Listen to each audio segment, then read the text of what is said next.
All right. Alrighty, folks. Thanks for joining the Monday, July 28th Security Collab Space Weekly meeting. And we're going to dive right in. And so our first topic is going to be the security experts group. Turn over to Raphael. And if you've got an issue for me to share, send it over. Okay. I'm sending just in the chat.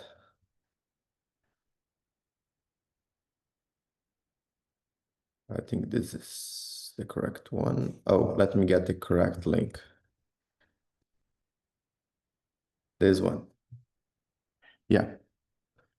So the idea we were discussing this on the Alpha Omega project for the last 2 weeks. But one of the initiatives from the Alpha Omega is to support security on several OpenJS projects. And usually Ulysses and myself are doing this work, but I was more focusing on Node.js.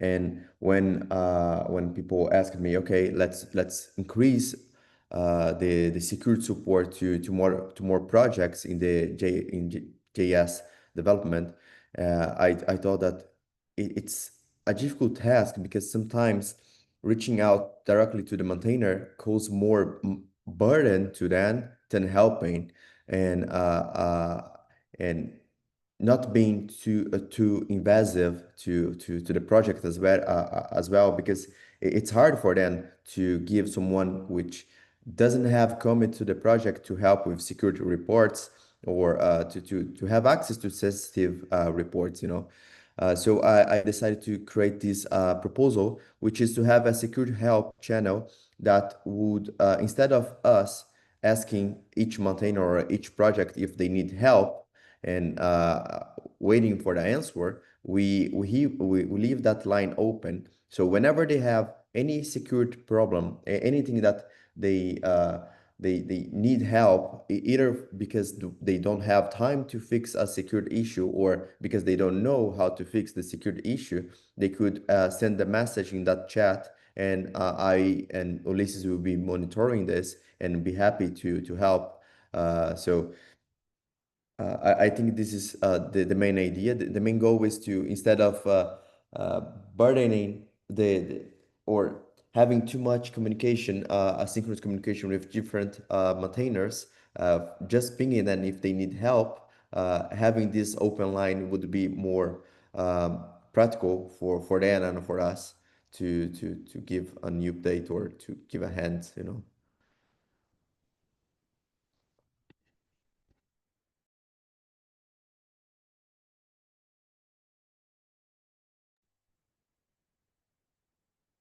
I think if we don't have objections or questions, maybe the next step would be creating that channel. And I just don't know exactly what would be the best place for that. I believe the OpenJS Foundation Slack would be a very good step. And then we can just send a sync ping to all the maintainers that, okay, we have this channel open. If you need help, feel free to join, feel free to leave whenever you want. And that's it.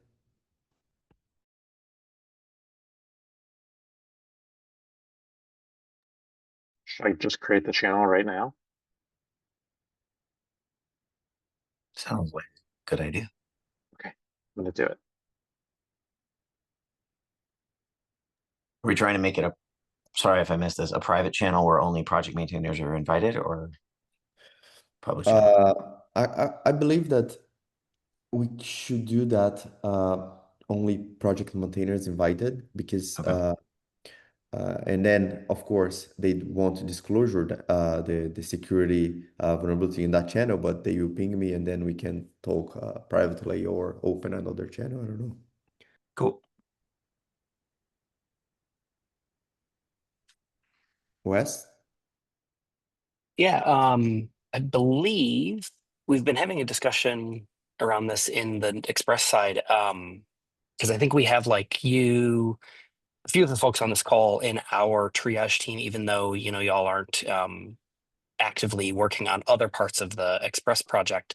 I'm wondering if that model is maybe good. We had been discussing maybe like either asking you all to either be removed or we'd bring you in. Actually, I think Chris was on the call. I feel like Chris was the one on our side sort of leading some of the discussion around there. But I'm wondering if this was maybe made sort of more formal, then maybe there'd be a model where we keep that, but we keep it as, either we could call it, like you said, I think experts or invited. What was the phrase? I guess it was security expert group or something. And then maybe that would be a way to have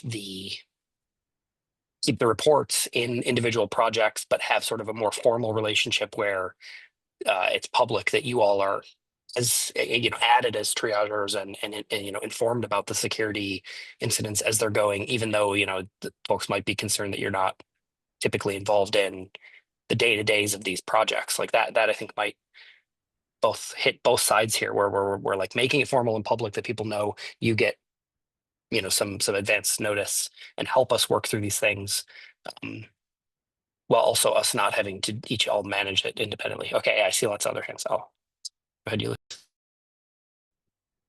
Oh yeah, I think that's an important point. Also now that we have like the CNA, and when we have any security problem with the projects, they might escalate to the foundation CNA. So maybe it makes sense to have this option of security triage somehow. But it's true that in order to be like an effective security triage, you should be able to know what's going on in the project, which get some familiarity with the code that you can get from the people in the code. On the people of the project. That's for sure. But still, you need to have some access to stuff and at least get access to advisors and things. So that might not be maybe everybody on board on the idea.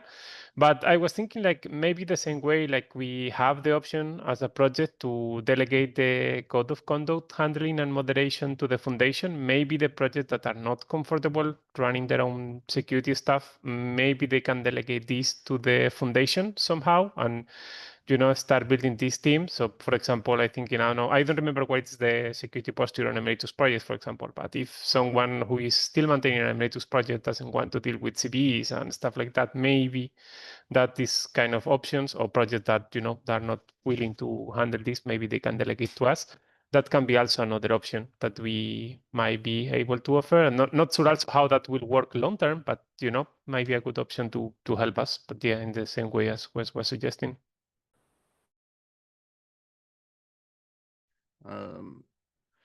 Yeah, I think these are great comments. To also off of what Wes said, anything you can do to meet maintainers where they are, is going to be, I think, have a lot higher chance of success, and especially over the long term. And we talked about this briefly, I think, in the last meeting, maybe the one before, I'm not sure, but and so I'm kind of repeating a little bit here, but we have not had a lot of success. I don't think, not from my experience anyway, with telling people, hey, here's these resources, we're here for you, we're available, here's the meeting, come to us. And this is also something I've found with other working groups that I'm in as well. And we just don't get a lot of traction there, even though these projects, these maintainers have said they needed help. We just haven't had that. We've said, okay, here's the next steps, and they never follow through on those next steps.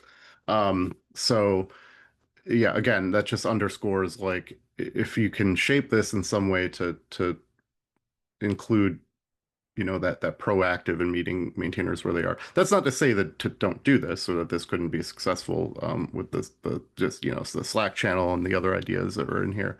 But yeah, I think a multi-pronged approach would help make it successful.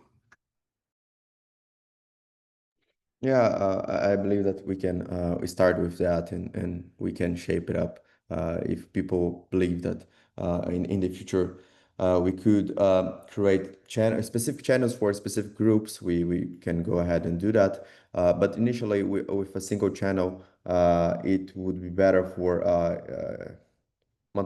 projects that usually has one or two maintainers, so they don't get a lot of noise, and also would be a good space for asking questions. And also, I believe that most of the time the channel will be used just because uh, maintainers doesn't have too much time to work on patches for all the projects they have, and I that's why I believe this is a good thing, because sometimes they know how to fix, they just don't know exactly, they just don't have much time to commit into fixing it on this way, for instance, and then I can jump in and do that.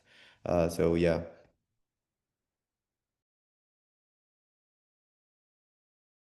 Okay. Well, let's see. Okay, yeah. Okay, good. Yeah. All right. Ben, if you can create the private channel, and I myself, I can poke the maintainers, and then I can invite each one of them once they want. Yeah, it's already done. So you should have access. If not, just ping me Okay. after this meeting. Cool. Oops. Select group created. Great. All right, next up here. Wes, you want to take lead on talking about the account takeover stuff? Yeah, absolutely. So over the past week, there's been a phishing campaign going on targeted at package maintainers on NPM. I was tracking a bunch of different details as I, found them either, through issues or just seeing it on social media. There's been a couple of blog posts. A couple things came up out of this as I was trying to track down different information. So first, unless you are in the know or following the right people or whatever, you may not have even known this was happening.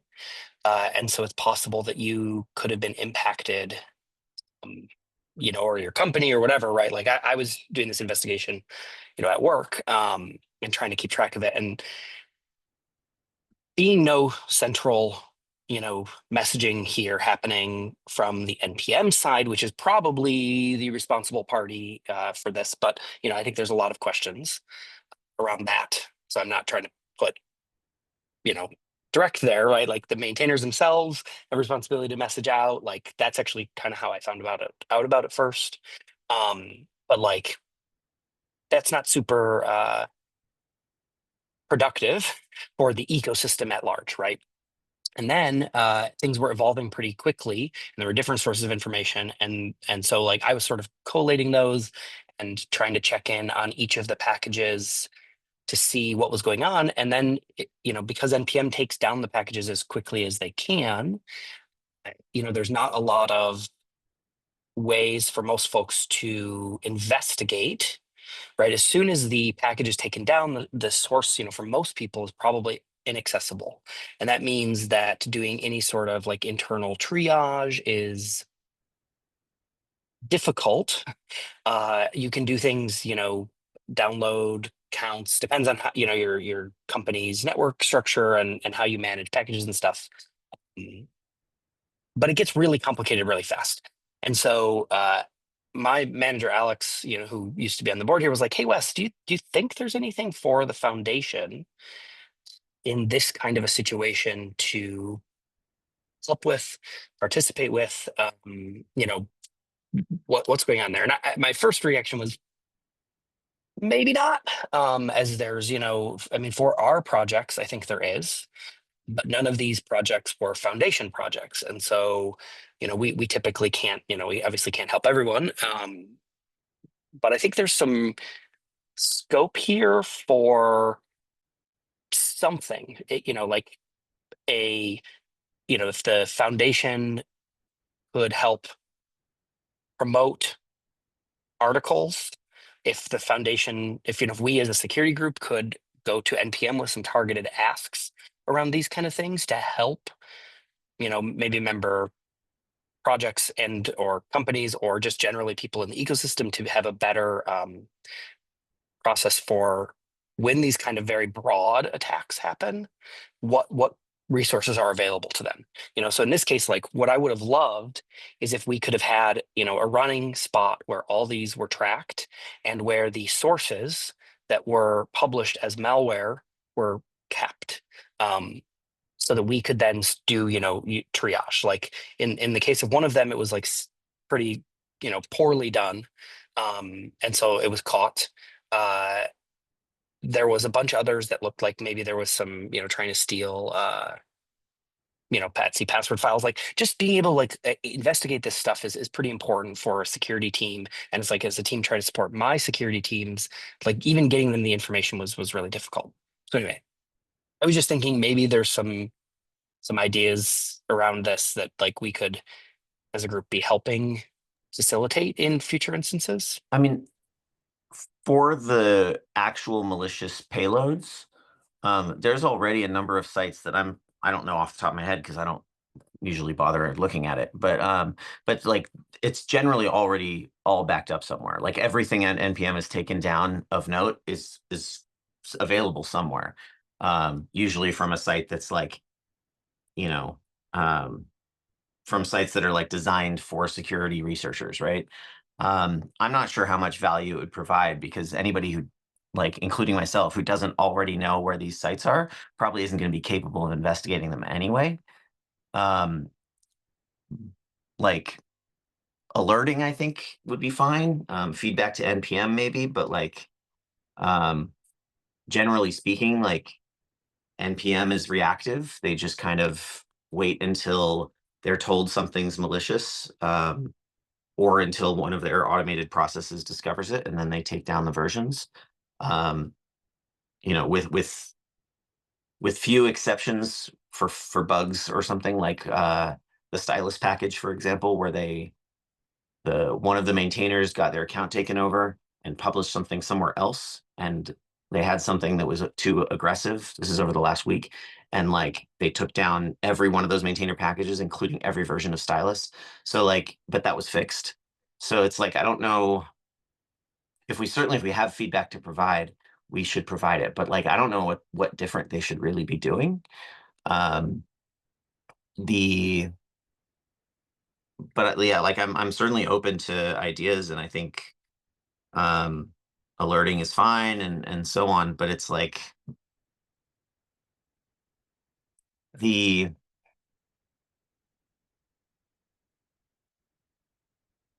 only type of thing I could think that could be helped is something that already happened. So like when the prettier packages were maintainer was phished, and people realized that npnjs.org emails were there were some missing headers on npmjs.org, so they were able to better spoof being official. And then people told NPM about it, and then within like a day they had fixed it. But like that's the only thing I can think of that we could probably help, because otherwise we're like doing what like Socket and Sneak and Mend and all these other companies do, and trying to like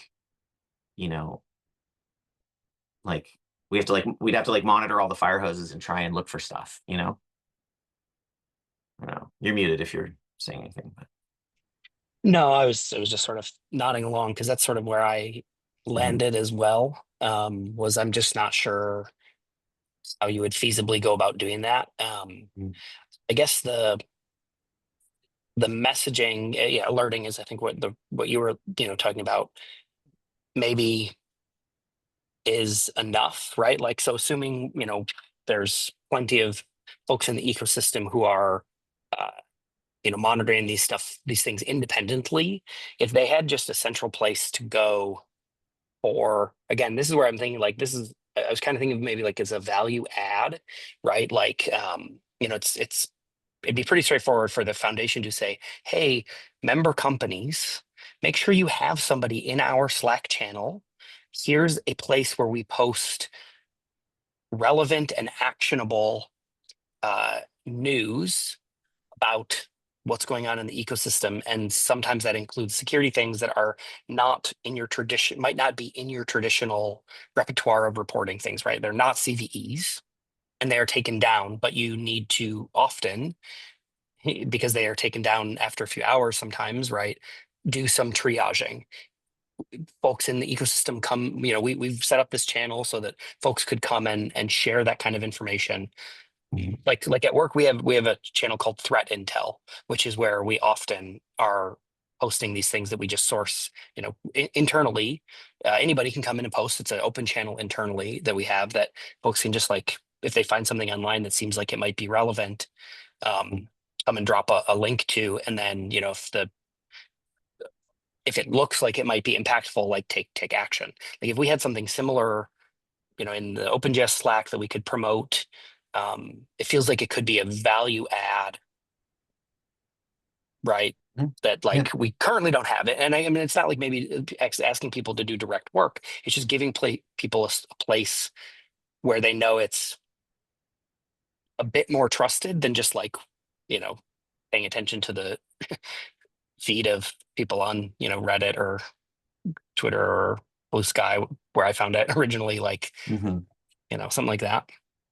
Yeah, I mean, I think that's fine. I think the source of all that information is going to be social media just the same. It's just that it'll be like with an extra curation. But well, that's kind of the point, right? Though it's so that the people who aren't doing the social media trolling, like literally somebody in my team's channel was like, how do you find out about this so fast? And I was like, I probably should close my Blue Sky tab. Like, right. And that's like fine, because there's folks like us who are sort of doing that. But, I was just trying to think of ways to escalate or maybe actually broaden that impact that we have, right, as folks keyed into the community. Yeah, that makes sense.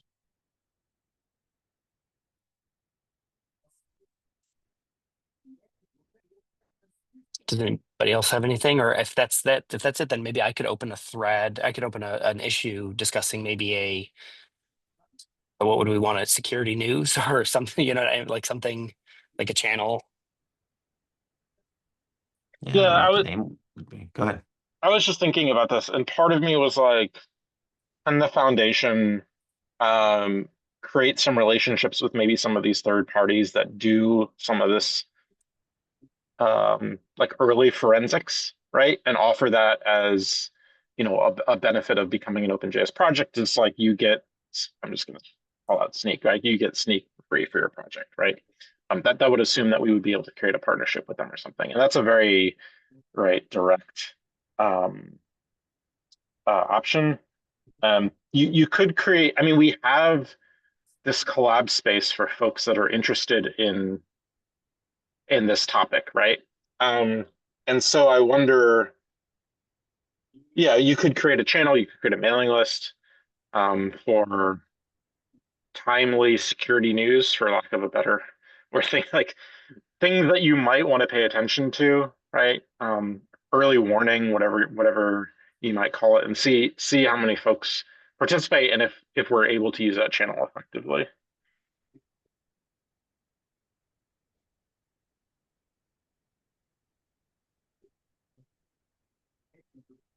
Does anything like that cross company exist already?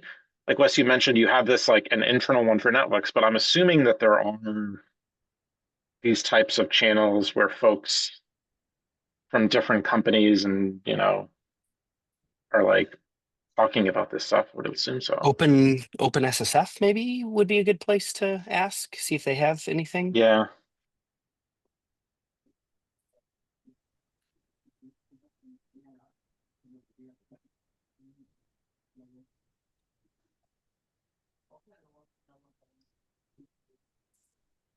Okay. My only thought there is like, if there's an area for this already, maybe we just need to be in that spot. Yeah, that makes sense. I could probably reach out to the Open SSF. That feels like the most likely one to have across, ecosystem spot. Yeah, okay. Yeah. I'll take an action item to try to see about that. And I'm not sure if we as a company are members there or anything like that. I can also reach out internally and see if folks have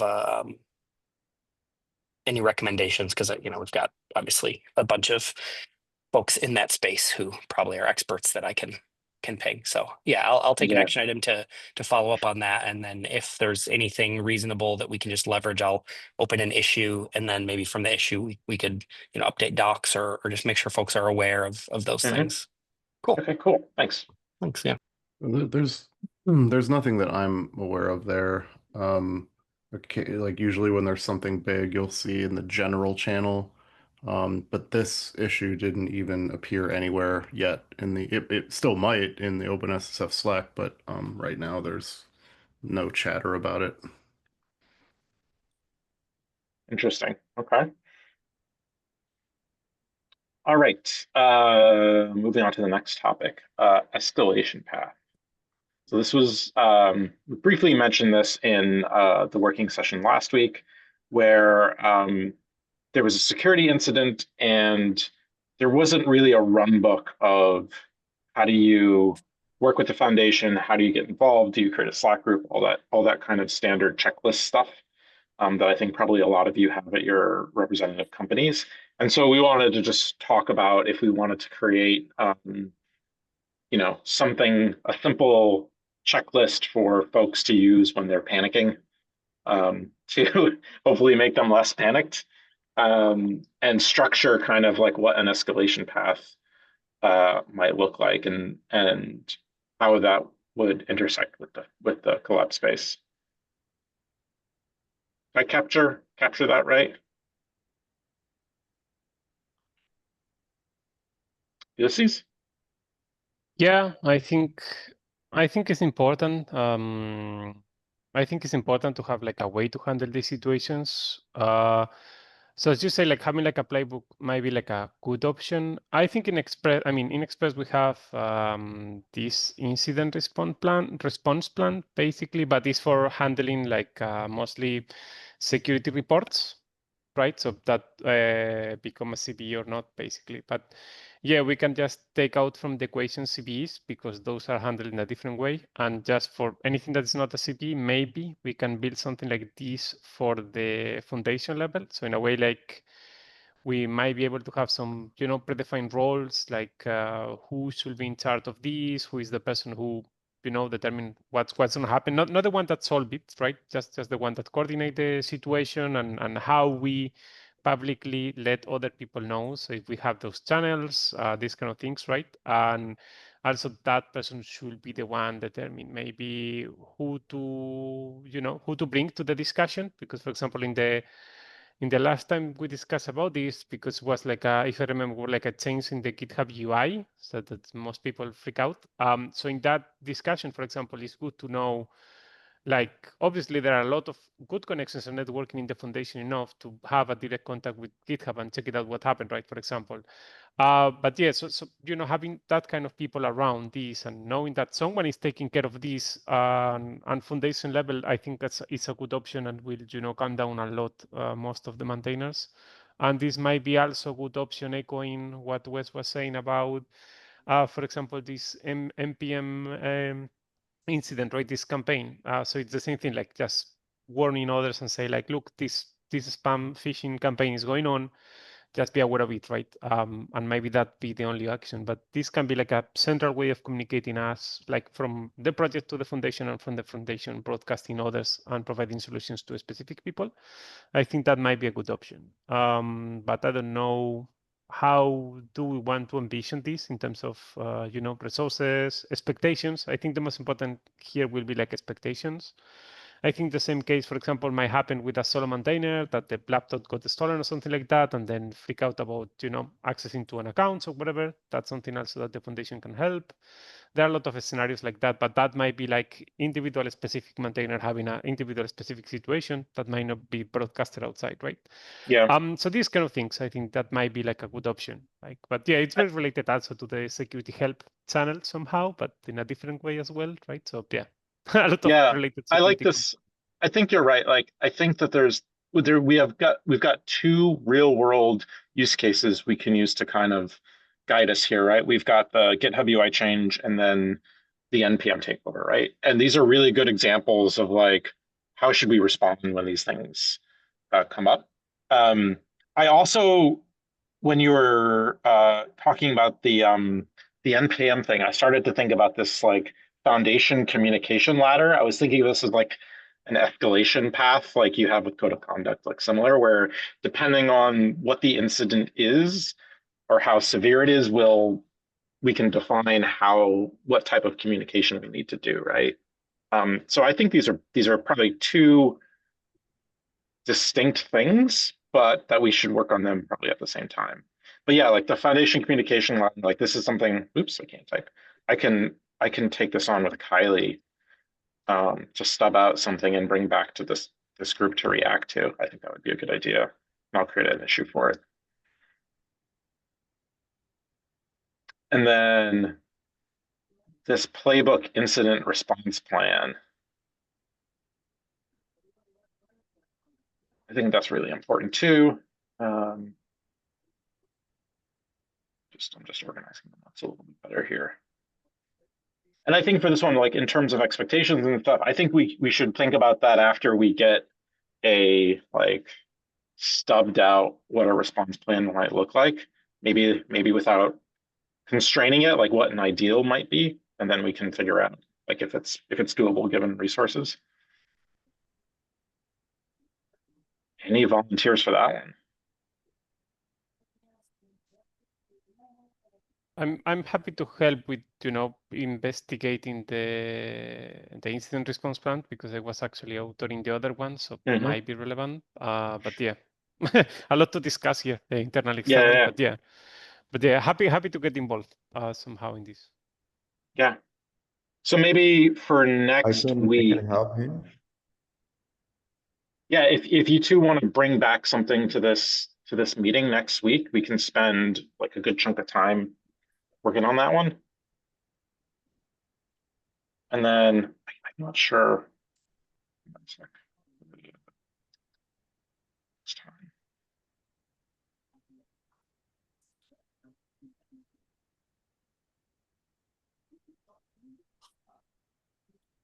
What are we calling this thing? Incident response.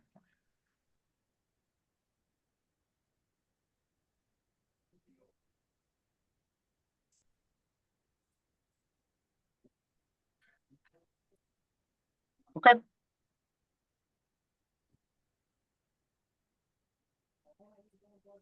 Any other folks want to volunteer for helping out with these? I mean, I think we're all going to help next week, but if anyone wants to help prior to that, we can keep you in the loop. Sure. All right. I'm going to just abbreviate you as CDA. Okay. Anything else that folks want to talk about while we still have a little bit of time? No other topics?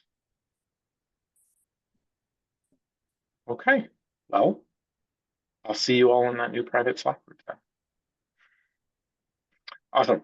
All right. Thanks, folks. We'll talk soon. Bye. Thanks. Thanks.